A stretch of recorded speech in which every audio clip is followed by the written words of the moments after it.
Hello and welcome to CrossTalk, where all things are considered. I'm Peter Lavelle. Palestine and the road ahead. Washington's so-called peace process to resolve the Israel-Palestine conflict has produced little, if any, results. In fact, the Palestinians are experiencing accelerated illegal land seizures. Palestine is quickly being wiped off the map. Isn't it time to accept a one-state solution and or look to global institutions like the UN to replace the current negotiating framework?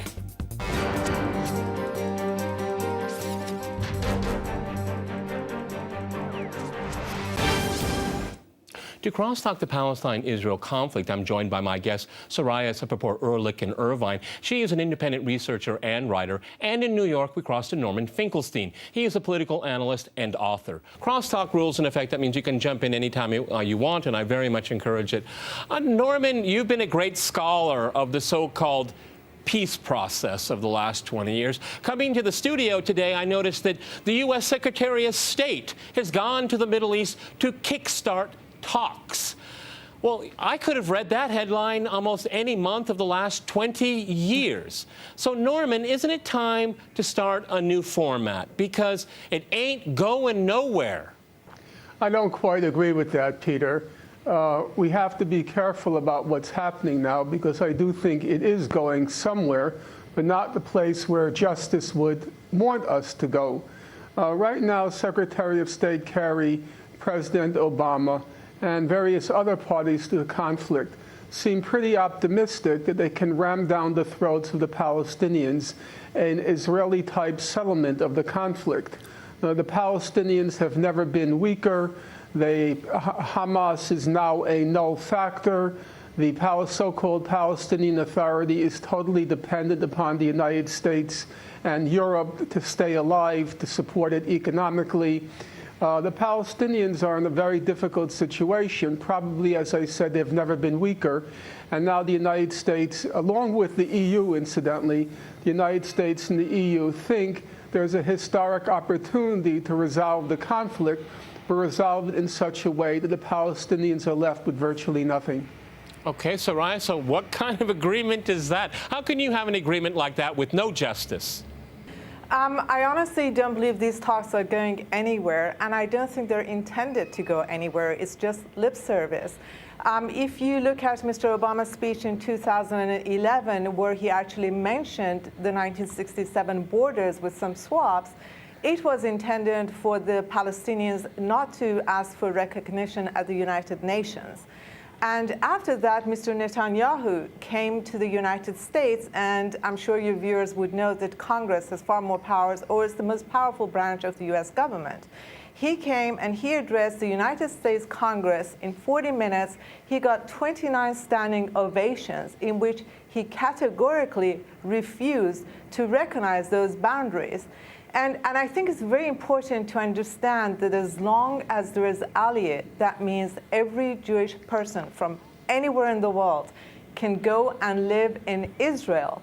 Then Israel is bound to continue to expand, and it's doing so at the expense of the Palestinians with American money. So, no, and for the peace talks, I think Norman would certainly know the reputation of Martin Indyk. He worked for AIPAC, then he started Washington Institute for Near East Policy to give a cleaner image to the pro-Israel doctrine here in the United States, and he is not a person that would be suitable for negotiating peace talks, if peace talks are to take place, and certainly not somebody as biased and as pro-Israel as Indyk. Okay, Norman, I saw you on Democracy Now! With Mr. Martin Indyk. He wasn't very pleased to see you, I remember. Can you react to what we just heard in Irvine? Because, I mean, when you look at somebody like Martin Indyk, I have to keep being reminded, is he negotiating for the Americans or is he negotiating for the Israelis? Because it's hard to tell. Well, I think that one has to look at what the rhetorical position of people like Prime Minister Netanyahu is and what their actual position is. If you look at the negotiations that took place in Annapolis in 2008, it was quite clear what the Israeli position was. In a word, or in a nutshell, what Israel wants is approximately 10% of the West Bank, the area behind the wall that it's been building, taking in the major settlement blocks. And Israel wants a nullification of the Palestinian right of return, basically an international solution of the refugee question, which doesn't allow Palestinians to return to what is now the state of Israel. Those are Israel's two key demands. And the opinion now of the United States and Israel is, and also, as I have to say, always add, the European Union, the position now is, let's resolve the conflict according to the Israeli terms. That is, Netanyahu will make a grand show that he's withdrawing from 90% of the West Bank to the 10% behind the wall, and that in exchange for this grand concession by the Israelis, the Palestinians are going to have to give up the right of return. That's basically how the theater, the drama, is going to play itself out.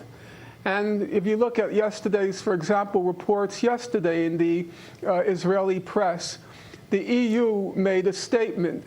It said to Israel and the Palestinian Authority, you better get serious about negotiations now, because if you don't resolve the conflict, we're going to cease subsidizing the projects in the West Bank.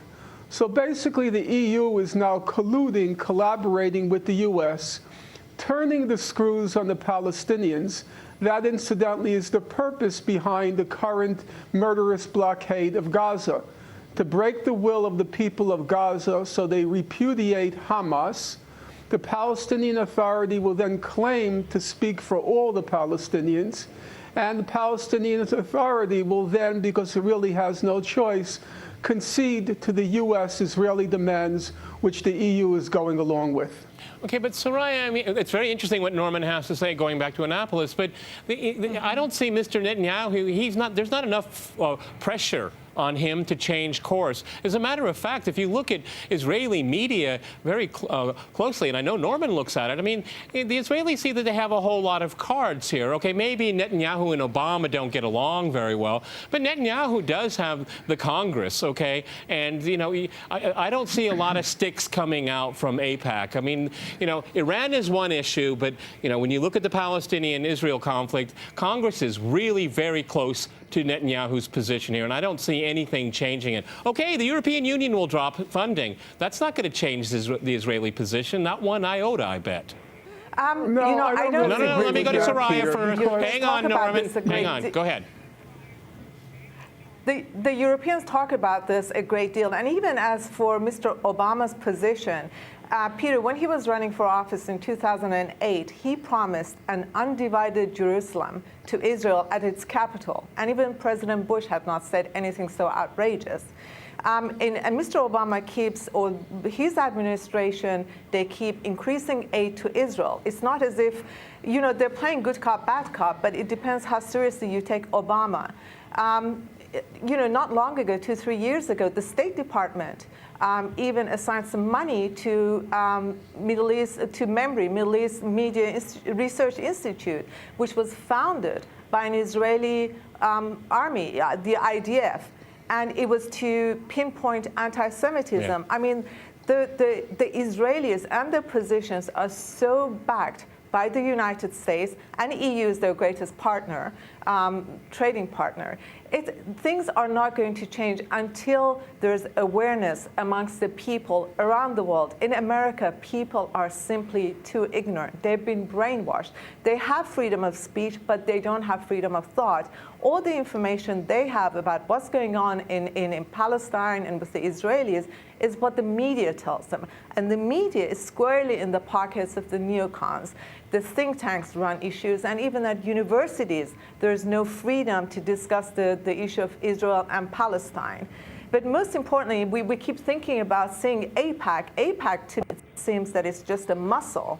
It's the soldier. All the think tanks, the Anti-Defamation League, Hudson, Washington Institute of Near East Policy, Saban Center, these are the people that actually churn out these policies, and they're implemented. And as you said, I mean, Mr. Obama will be gone. The next president can easily overrule whatever he implements. So the important thing is to have Congress deal with this situation, and Congress is reluctant. Congress takes its orders from Israel. It does not serve the American people, and to me, this is treason, this is betrayal. And yet they managed to get away with it. Chuck Schumer of New York, Senator of New York, stands up and says, I'm the guardian of Israel. Instead of standing up and telling the American people that he is there to serve them, he says he's the Schumer of Israel, the guardian, and many other such senators and congressional members. Okay, So let me let Norman react to some of this. Norman, you want to react to some of that? Well, Peter, I'm going to quote someone who I know you don't like so much, namely Vladimir Ilyich Lenin. Lenin once said that the essence of politics is the concrete analysis of a concrete situation. Okay. And I think the important thing now, because we're heading towards a historic turning point, and we have to be very careful about what's happening. We have to be concerned about what's happening. We have to concretely analyze this concrete situation. The fact of the matter is, Secretary of State Kerry is nobody's fool. He would not invest so much time and so much energy in resolving the conflict unless he thought there was a realistic possibility that it can be resolved. The last thing Kerry wants now. Norman, I'm going to let you continue. Norman, I have to go to a short break. I'll let you continue when we return after a short break. We'll continue our discussion on the Palestine-Israel conflict. Stay with our team.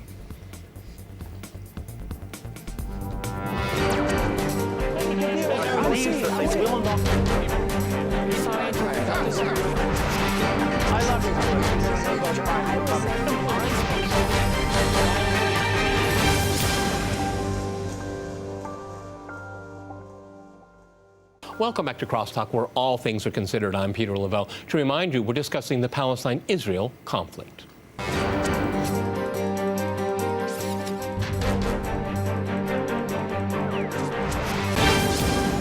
Okay, Norman, I'd like to go back to you in New York. I want you to react to something. A lot of people tell me that study this conflict that they say that if Israel stops its colonizing settlement agenda in the West Bank and further, it risks the very nature, the very existence of Israel, because it must continue down this path because it's become its own true identity.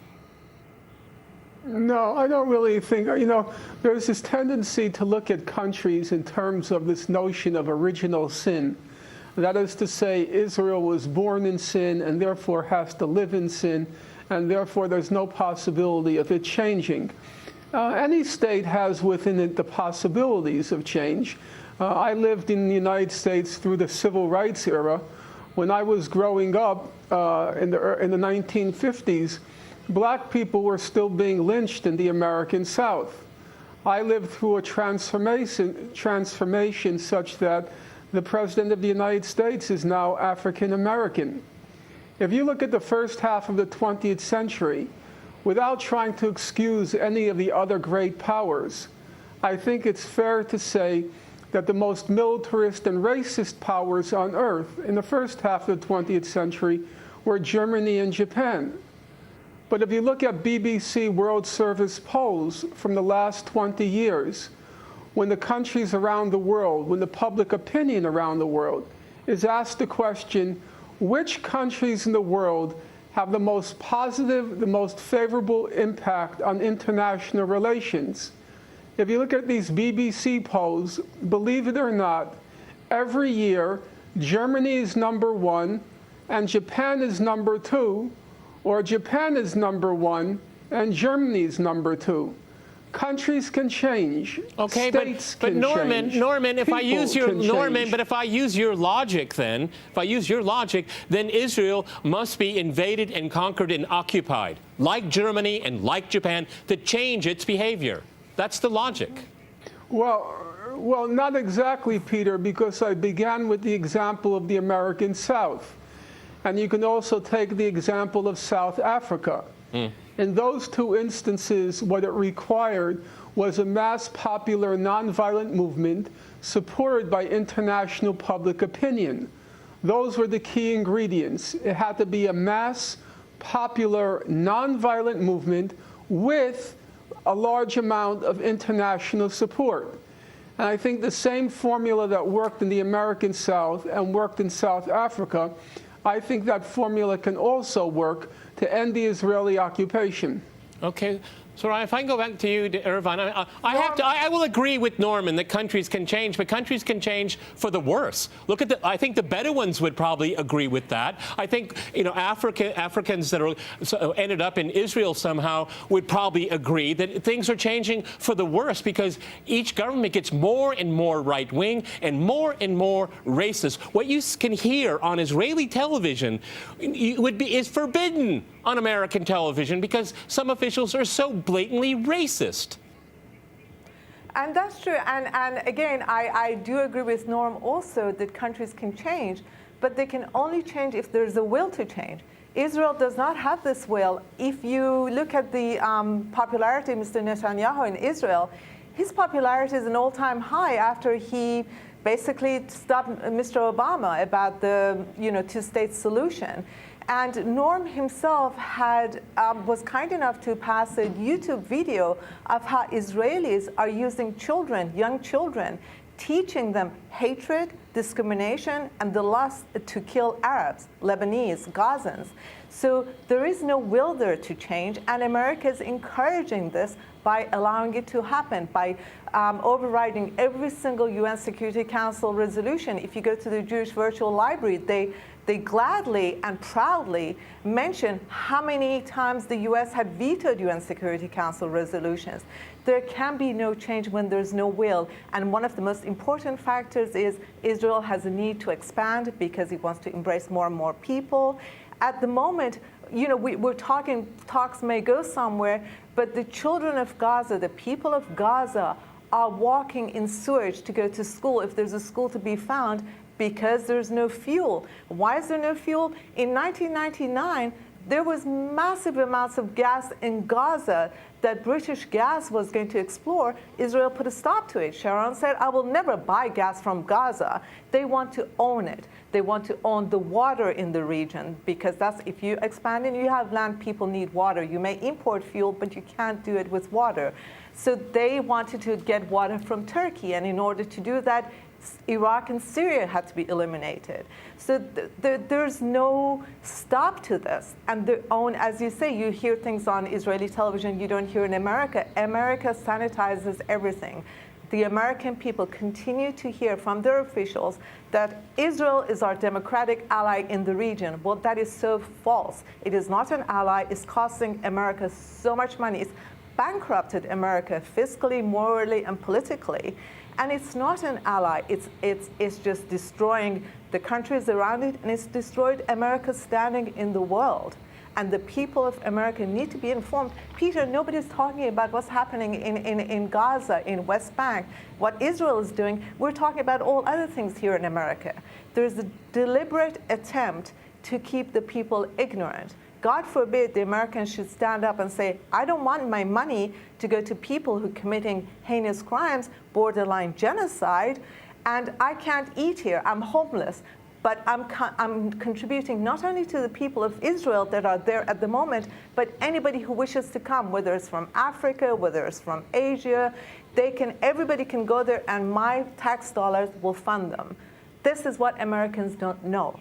And it's about time that other media started concentrating on this, but then of course the media here, well, we know who the ownerships are. Okay.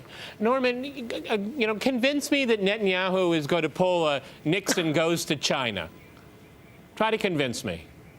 Well, you see, Peter, I think there's a misunderstanding here, and I'm doing my best to try to clarify it. Number one, just let me get back to the point that was just made. Okay. Of course I agree that Israel, unless it's forced to, won't change. The African-American abolitionist, Frederick Douglass, he famously said, power never concedes anything without a demand. It never has, it never will. So of course pressure has to be applied to Israel in order to get it to act in accordance with international law. I have no doubt about that. That's why I said, It has to be a mass movement from below.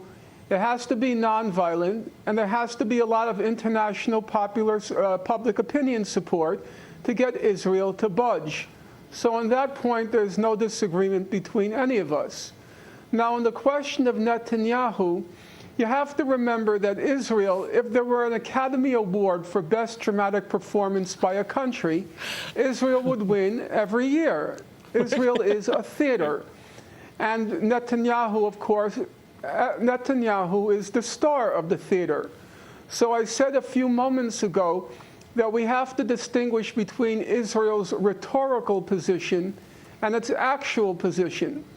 Now, Tzipi Livni, who was the foreign minister in 2008, she's repeatedly said that the wall Israel's building, the wall is our final border.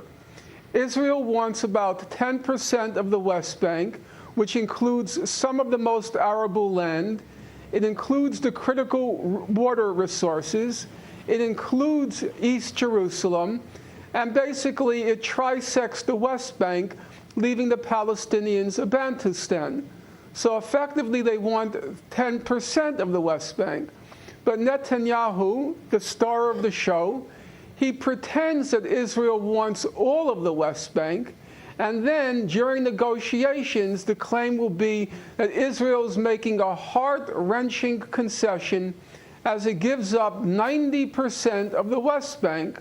But by giving up 90% of the West Bank, Israel will then get to keep all it really wants. Exactly as Tzipi Livni keeps saying, the wall is our final border.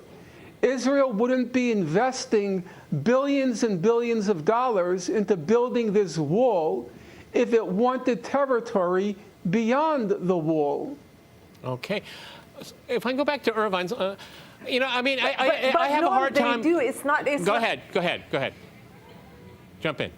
I'm sorry, it's not just the wall and the West Bank and Gaza. They're in Lebanon now, or Syria actually, because it's Syria Golans. They're drilling gas there. They're taking somebody else's gas and oil. They're not content. I mean, it would be.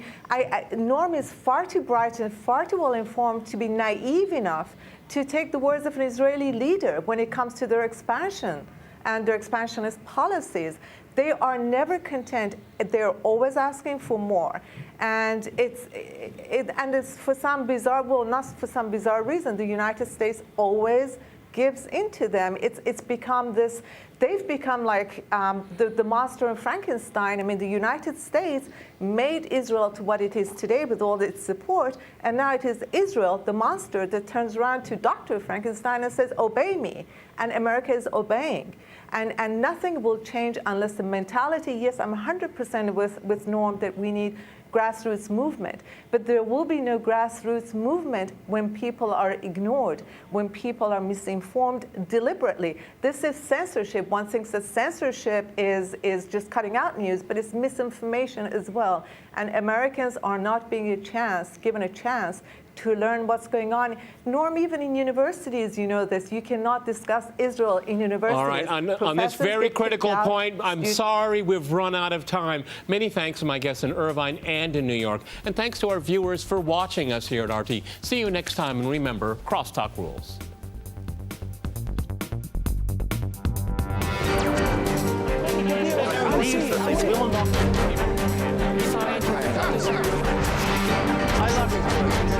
I love you.